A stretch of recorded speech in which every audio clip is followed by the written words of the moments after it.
My mother-in-law insisted on giving us parenting books she had personally approved. "These will teach you what you need to know," she smirked. When I handed her a book on setting boundaries instead, her reaction was priceless. I'm 32 female, married to my husband Mark 35 male for 6 years. We live in Austin, Texas, and earlier this year, we had our first baby, our beautiful daughter, Ella. We'd been trying for a while, so finally becoming parents was exciting, scary, and honestly just overwhelming in all the normal ways. But I wasn't prepared for the real challenge. My mother-in-law, Patricia. Let me paint a quick picture. Patricia is the kind of woman who always thinks she knows best. Loud opinions, fake smiles, passive-aggressive comments that she wraps up in sweet little bows. She raised Mark mostly on her own after his dad bailed when he was young. Because of that, she's very used to being the authority figure. And I think she assumed that becoming a grandmother meant she was about to step right back into a position of control. The trouble started literally the week we got home from the hospital. She showed up with a casserole, some flowers, and a stack of books. I'm talking 6, maybe 7 books, tied with a freaking ribbon like she was giving us the holy grail of parenting knowledge. "These," she said, putting them proudly on the counter, "will teach you what you need to know." "No, would you like some reading material?" "No, I found these helpful. Maybe you will too. Just here's how you're going to raise your baby." Like the baby had come from her womb. I flipped through the titles after she left. One was printed in 1993. Another one basically promoted spanking. One claimed babies should be sleeping through the night by 6 weeks. You get the idea. I told Mark, and he just sighed. "That's Mom," he said. "She means well." And he's not wrong, technically. But means well doesn't make her less controlling or less exhausting. It didn't stop there. Over the next few weeks, Patricia decided she was going to be our third roommate. She showed up constantly. Sometimes she brought food. Sometimes she just showed up to check in. She'd pop into the nursery and rearrange things without asking. She once reorganized our pantry because babies need a clean, efficient kitchen. She'd hold Ella and make these little comments like, "Oh, your mommy doesn't know what she's doing, does she?" with a laugh like it was a joke. Except it wasn't. One time, she told me flat out I was coddling Ella because I didn't let her cry for 20 minutes before sleeping. When I mentioned we were trying a gentle sleep method, she rolled her eyes and said, "That modern crap doesn't work." You'll see. I tried to grin and bear it. I tried to be polite. But I could feel myself boiling. The baby blues didn't help either. I was exhausted, hormonal, and felt like a guest in my own house. And there was Patricia, waltzing in like she was the expert on everything, treating me like some clueless teenager playing house. The breaking point came one afternoon when I was trying to nap while Ella slept. Patricia had used her spare key. Yes, we gave her a key early on like idiots, to let herself in. She woke me up, no knocking, no text, because she wanted to show me a new book she'd ordered online. She actually stood at the foot of our bed while I was half asleep and said, "You're going to love this one. It explains why letting babies manipulate you is a real problem." I was stunned. I didn't even have words. I just nodded, took the book, and waited until she left. That night, I looked at Mark and said, "I'm done." We had a long talk. He admitted he'd been uncomfortable too, but didn't know how to push back on his mom. She's been single for a long time, gets lonely easily, and he felt guilty. But he agreed it was too much. So I made a plan. I went online and ordered a book called Set Boundaries, Find Peace. It's a real book, and it's honestly excellent. It talks about emotional manipulation, guilt tripping, and how to create healthy distance even with close family. I read it cover to cover in 2 days. I highlighted pages. I bookmarked chapters. Then, the next time Patricia came over right on cue, no warning, I met her at the door, handed her the book, and said, "This book has really helped me a lot lately. I thought you might like to read it." Her smile froze. She looked at the title like it was in another language. Then she looked at me. "Oh," she said, her voice way too sweet. "What's this about?" I smiled right back. It helped me learn how to handle people who don't respect boundaries. I think you'll find it useful. The look on her face. She tried to play it off. Oh, well, if you think I need it, and let out this fake laugh, but her eyes were sharp. She got the message. The next day, she texted Mark saying she was hurt and just trying to help. We didn't respond. Not rudely, we just didn't engage. We gave her space. That was 2 weeks ago.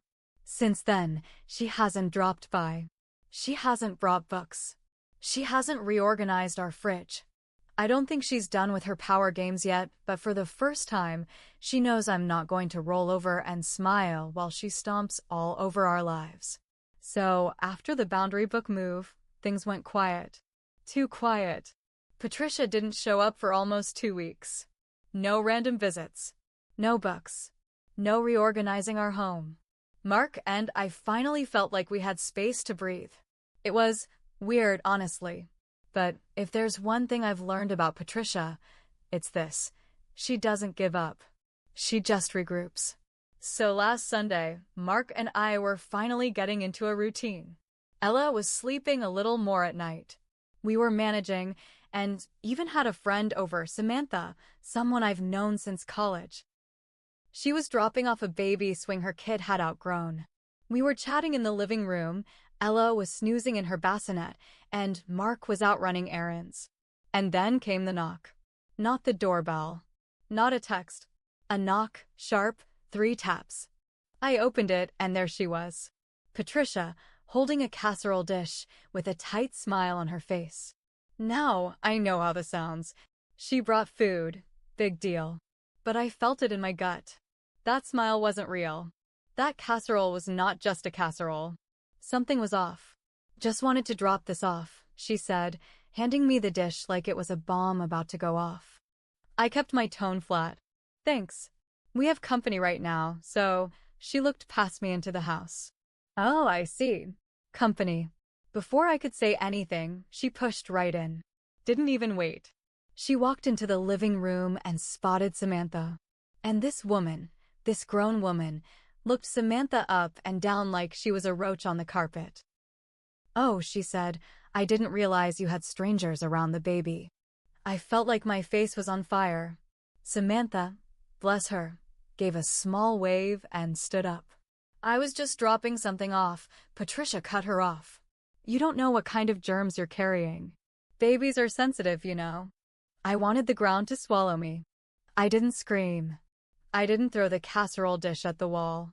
But I did say, very calmly, Patricia, you need to leave. Now. She blinked like she didn't hear me right. Then gave this weird, tight laugh. I'm just trying to keep my granddaughter safe, she said. No, I replied. You're making things worse. You don't come into our house uninvited. You don't insult our friends. You don't get to decide what's safe or not. Her face changed. Like, really changed. Gone was the smile. She set her jaw and stared at me, hard. You know what, she said. You've changed. You're turning Mark against me. Ah, there it was. The real issue. Patricia, we're the parents now. You're the grandparent. That means loving from a distance when asked to, not barging in like this. She left without saying another word. Not a hug, not a goodbye to Ella, nothing. That night, Mark got a call from his cousin, Dana.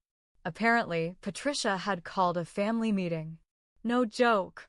She told everyone she was being pushed out of her own family, that I was emotionally unstable, and that Mark was too scared to speak up. And then she told them something that made me freeze. She said, Dana told us that she might call CPS, just to make sure the baby's safe. Yeah, I was shaking. Not even crying, just cold. You hear stories like that online, but when you're the one being threatened with a false CPS report, it's like falling into ice water. Mark lost it. He called his mom that night and laid it all out. If you even think about calling CPS, we're done. No visits, no calls, no updates. I'm serious. She cried. Of course she cried. Said we were being cruel and cutting her out of Ella's life. said she was just worried, but never once denied it. Not once. Now we're in this weird limbo. Mark blocked her number. I locked down our social media. Samantha, bless her again, offered to be a witness if anything happens. We even installed a security camera at the front door. We haven't seen her since. But something tells me this isn't over. Not by a long shot. After the CPS threat and Mark going full no contact, things seemed calm on the surface. But Patricia doesn't just disappear. She lurks. Mark and I were in defense mode. We changed the locks. We bought a ring cam. We told our neighbors to call us if they saw her car parked near our place. For a while, we lived in this anxious kind of fog, always waiting for her to pull some new stunt. It was like waiting for a tornado siren that never came. So, Mark has a younger sister, Trina. She and Patricia are tight. Not in a creepy way, but in a she's mom's favorite child way. Trina has always stayed out of conflict. She plays neutral, even when Patricia crosses the line. But then she came over one afternoon with a gift bag for Ella. Nothing fancy. Just some baby clothes and a little book. As she was leaving, she casually said, "I'm glad you're letting Mom back into Ella's life a little." She told me about the new photos. Mark and I both froze. "What photos?" I asked. "Oh, the ones she got from the daycare," Trina said, still not getting it. She was so happy to see how big Ella's getting, she said she might frame a few. Mark and I just stared at her. We had never given Patricia any daycare photos. We hadn't even posted those pictures anywhere. They came in a sealed envelope from the center. So, how the hell did she get them? We waited until Trina left. Then we pulled up our ring cam history and scrolled through the past week. And there it was. Last Tuesday around 2:35 p.m. Patricia had come to the house while we were both at work. She didn't try the front door. She didn't knock. She went straight to the mailbox. We watched her open it, pull out a few envelopes, flip through them. Then she held one up, smiled, and walked away. I felt sick. I remembered that week we'd gotten the daycare photos in the mail and assumed they were delayed. Never thought twice about it. She stole our mail. That's a federal offense, by the way. Just in case anyone thinks I'm being dramatic. But that wasn't even the worst part. We called the daycare. I pretended to ask about ordering more copies. Then, gently, I asked, "Have you had any contact with Ella's grandmother lately? Like, has she reached out?" The woman on the phone hesitated. Actually, she stopped by last week. Mark was standing beside me.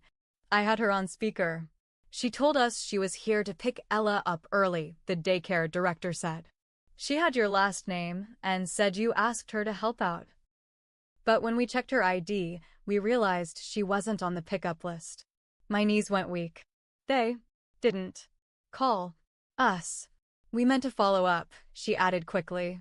But she left without making a scene, and we made a note not to let her in again. I couldn't even speak. Patricia had tried to take our baby. Maybe not actually kidnap her, I don't know. Maybe she thought she could just waltz in and get grandma time. But she lied. She showed up like a snake, told them I had sent her. We filed a police report for the mail theft the next morning. Didn't matter if anything came of it. I just wanted a record. Mark finally said the words I'd been waiting to hear. She's dangerous. A friend of Mark's put us in touch with a family attorney. He told us we could draft a cease and desist letter immediately, and if things escalated, we could seek a restraining order, especially if Patricia tried to get custody. And here's where it really goes off the rails. The lawyer asked if Patricia had any reason to believe she could get custody. We said no, our home is safe, clean, Ella is loved and cared for. Then he asked a simple question. Have either of you signed anything from her lately? We said no. But something in Mark's face changed. He stood up, went into the office, and came back with a thin envelope. Something Patricia had mailed to us months ago. Mark had opened it, skimmed it, and tossed it in a drawer. Inside? A notarized temporary guardianship form. It wasn't legal, it had no signatures from us. But it looked real. It said something about grandmother granted access and temporary care in absence of parents. It was blank under the signature lines. She had tried to trick us into signing guardianship papers. My blood ran cold. This woman, this sweet little casserole-bringing woman, had a whole playbook. It started with parenting books, then pushing her way into our home, then threatening CPS, then stealing mail, then trying to pick up our child like it was an after-school errand. And now we had paperwork showing she had planned this for a while. We are pressing charges for mail theft. We filed a report with the daycare. The lawyer is preparing an official cease and desist and has flagged our address in the legal system for any surprise custody filings. And yes, Mark is fully on board. He told Patricia if she so much as drives past our house again, she'll see a squad car before she sees her granddaughter. But like I said, this isn't the end, because 2 days ago, we found out what she did next. And it's somehow worse. Should I keep going? Mark got an alert through the lawyer's system. Patricia had filed an emergency petition with the county court trying to claim grandparents' rights. She was claiming we were emotionally unstable, neglectful, and unfit to parent. That CPS had been contacted, which was a lie, they never showed up, and that she feared for her granddaughter's safety. She actually submitted screenshots of my old posts on parenting forums, stuff like me saying I was exhausted or that I'd cried in the shower postpartum. She twisted everything. She also attached a copy of that bogus guardianship paper. The date for the hearing? 3 days away. Our lawyer moved fast. Thank God we had all the documentation, the daycare's report, the ring footage, texts, even voice recordings from Mark's cousin confirming Patricia admitted trying to step in as the real parent. But the thing that saved us? Yeah, I made a big one. See, when Patricia first started overstepping, I didn't want to look like the bad daughter-in-law. I kept saying yes, kept letting her in, gave her a key, let her hold Ella while I rested, laughed off the comments, told myself she means well. I gave her space to believe she had power. And I never spoke up until it was almost too late. I told the court exactly that. The judge asked if Patricia had ever been asked to stop. And I told the truth. Not soon enough. But then I handed the judge a folder. Inside were all the pieces Patricia didn't know we kept. A copy of the mail theft footage. A letter from Ella's pediatrician saying our child was thriving. A statement from the daycare about her unapproved visit. And, most importantly, the notarized guardianship paper and signed. When the judge looked at it, he squinted. Did you try to get them to sign this? Patricia was there, sitting across from me, wearing a church lady cardigan and fake pearls, holding tissues like she was on some dramatic soap opera. She didn't answer. Ma'am, the judge said again, did you try to trick your son and daughter-in-law into giving you guardianship? Her face was red. But she still didn't answer. That silence said everything. The judge ended the hearing fast. The case was dismissed. But it didn't stop there. He granted a protective order, 1 full year of no contact unless we lifted ourselves. And because of the guardianship stunt and the mail theft, our lawyer got the DA involved. Patricia was formally charged with mail tampering and submitting false statements to the court. Misdemeanor. But still a charge. Her face when she got served? Mark described it as the mask finally melting off. She tried to call Mark later.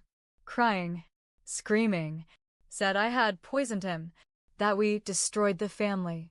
We didn't answer. We didn't need to. Patricia went back to her church group, the one where she plays sweet God-fearing grandma. Told everyone we cut her out, that we were cruel. But turns out, someone from the group had seen the court records. The truth. One by one, people pulled away from her. She's alone now. No family, no social circle, just her pride and her casserole recipes. And Ella? She's thriving. Healthy. Happy. Safe. We changed our numbers. We moved to a different neighborhood. Not to run away, but to start fresh. New locks. New boundaries. New life. I still go to therapy. I still feel guilt sometimes. Not for protecting my family, but for waiting so long to stand up for us. If you take anything from this story, let it be this, because people like Patricia, they don't get better when you stay quiet. They get smarter. They learn your weak spots. They find cracks. And then one day, you wake up and realize they almost won. Not today. Not ever again.